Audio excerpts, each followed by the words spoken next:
पूर्व मुख्यमंत्री ओम प्रकाश चौटाला को 4 साल की सजा और 50 लाख रुपए का जुर्माना लगाया गया है।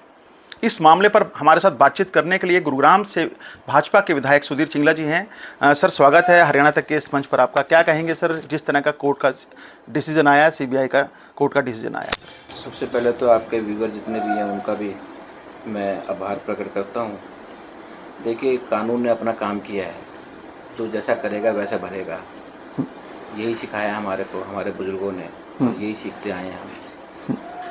तो जैसी एविडेंस मिली है, जो चीज़ें मिली हैं, जज साहब ने अपना निर्णय सुना दिया है और मेरा ख्याल तो यही निर्णय आखिर तक रहेगा। प्रॉपर्टी अटैच करने की बात भी की जा रही है कि गुड़गांव की, असोला की और भी 2 जगह की प्रॉपर्टी अटैच करने की बात की जा रही है।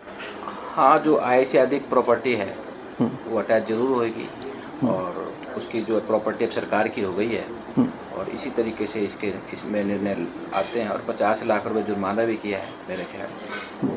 तो निर्णय ठीक ही किया है।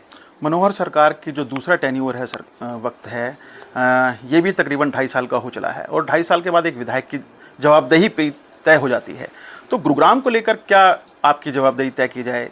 आपने कहा कि अब 2 दिन के बाद जो रैली है वो ईमानदार सरकार की रैली है।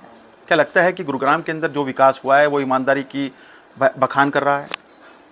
देखिए, ईमानदारी तो सरकार की है, सरकार ईमानदार है और यही सरकार है जिसके अंदर कोई बेईमानी करता है, कोई पैसे लेता है तो हमने उजागर भी किए हैं, उन लोगों को पकड़ा भी है। कोई और सरकार में आज तक नहीं हुआ, इसीलिए ओम प्रकाश चौटाला जी इसी चीज़ का खामियाजा भुगत रहे हैं। इसी की चीज़ का खामियाजा जो है हुड्डा साहब भुगतेंगे जब हुड्डा साहब का भी ट्रायल ख़त्म होगा तो।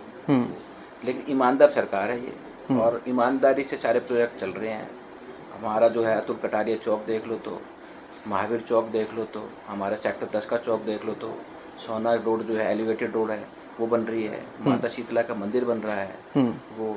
तो मैं तो कहता हूँ कि ईमानदार सरकार है और ईमानदारी से काम कर रही है और बहुत गुड़गांव के अंदर जब माननीय मुख्यमंत्री जी आएंगे 29 तारीख को शाम को 5 बजे कोर्ट कंपाउंड के सामने, वो तो बहुत सी अपने सरकार की जो है सौगात हमारे गुड़गांव को देके जाएंगे। नया गुड़गांव तो बिल्डरों ने बसाया, पुराना गुड़गांव बसाने में पिछली बार भी भाजपा के विधायक थे।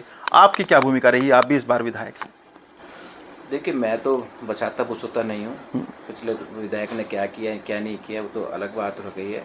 मैं कोई प्लॉट नहीं कटवाता, मैं कोई कॉलोनी नहीं बसाता। नहीं, बसाने से मेरा मतलब ये है कि विकास कार्यों को लेकर। सर नहीं, विकास कार्य मुख्यमंत्री जी यहाँ आते रहते हैं, वो मेरे ख्याल महीने में एक बार तो आते ही हैं वो, और बहुत विकास के कार्य जो मैंने गिनवाए हैं वो चल भी रहे हैं।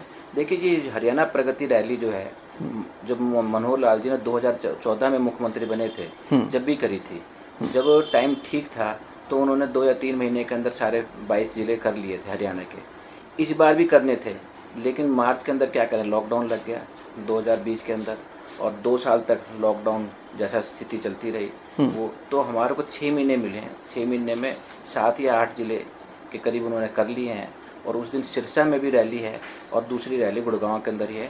इस तरीके से हरियाणा प्रगति रैली, जो हम लोगों ने जो चुनाव लड़ा था तो हमने कुछ बातें कही थी कि हॉस्पिटल बना लेंगे, बस स्टैंड बना देंगे, मेट्रो भी गुड़गांव के अंदर थोड़ा बहुत काम बहुत बढ़ जाएगा वो। तो इस तरीके से जो अब हमने जो वादे किए थे, वादे पूरे करने का टाइम माननीय मुख्यमंत्री जी आ जाएंगे तो वादे पूरे भी आपके सामने यहीं। धीरेन्द्र ब्रह्मचारी की ज़मीन थी, कोड़ियों को भाव बेच दिया गया। उसके बाद डीसी का तबादला यहाँ से हुआ या फिर वो छुट्टी पे चले गए। दूसरी एक बात आपने रोड की बात की थी कि कागज़ों में सिर्फ रोड बनाया गया था और हकीकत में रोड सामने ही नहीं था। तीसरी विज्ञापन घोटाले की बात करूँ, चौथी सीएनडी वेस्ट घोटाले की बात करूँ, पाँचवीं जो पुलिस के ऊपर लगातार ये आरोप लगते रहे हैं कि करोड़ों की चोरी में आईपीएस धीरज सेतिया सरीखे अधिकारी शामिल रहे हैं, या फिर रिश्वत कांड की बात करूं, ये तमाम ऐसी चीज़ें हैं जो गुरुग्राम को कहीं ना कहीं शर्मसारी के अंदर ले जाते दिखाई दे रहे हैं। लोग सवाल खड़ा कर रहे हैं कि ठीक है, ईमानदार सरकार है, लेकिन क्यों ऐसे बार बार मामले सामने आ रहे हैं और जिला प्रशासन क्या कर रहा है? आप क्या कुछ इसको लेकर अधिकारियों को जवाब तय करते हैं? देखिए, यही सरकार है जो इसके अंदर अगर कोई कल्प्रिट या कोई बेईमानी करता पकड़ा गया है तो हमने पकड़ा भी है उसको और सज़ा भी दिलाई है। रजिस्ट्री घोटाले में किसको सज़ा मिली? रजिस्ट्री घोटाला हुआ ही नहीं, रजिस्ट्री घोटाला हुआ ही नहीं। जब कुछ अफसर जो हैं थोड़ा बहुत उन्होंने किया था, 2-4 आदमियों ने वो सस्पेंड कर दिए हमने, उसकी इंक्वायरी चल रही है। वह तो यही सरकार है जो इतना काम भी कर रही है। कोई और सरकार जो है, हुड्डा साहब चले गए 10 साल के राज के अंदर, इतने हमारे को जो है वो काम निकल रहे हैं, इतने भ्रष्टाचार निकल रहे हैं। उन्होंने ना तो किसी अफसर को पकड़ा, ना कोई नेता को पकड़ा। उनको तो सेक्शन 4 और 6 करा दिए, बिल्डर पहुंचा दिया, बिल्डर ने जमीन खरीद ली और 4-6 वापस ले लिए LAC के। ऐसे काम किए और ऐसे काम के अंदर अथॉरिटी भी जो है हमारे, मैंने पिछले जब सेशन था तो मैंने हुड्डा साहब के सामने पेश करी, तो हुड्डा साहब उसको पढ़ के बैठ गए। चल ऐसे जब मैं किताब दी तो फिर बैठ गए कि भी मैं फालतू नहीं बोलता। लेकिन हमने काफ़ी काम किया है। और 1,70,00,000 रुपए की जब मैं बना था तो सड़क पकड़ी गई थी मैंने, बजगड़ा रोड पर बन रही थी वो, लेकिन सरकार ने पैसा तुरंत वसूल भी कर लिया, उस कॉन्ट्रैक्टर को ब्लैक लिस्टेड भी कर दिया। ऐसे कुछ काम हमारी नॉलेज में आते हैं तो ज़रूर संज्ञान में आने के बाद ज़रूर कुछ ना कुछ काम करते हैं।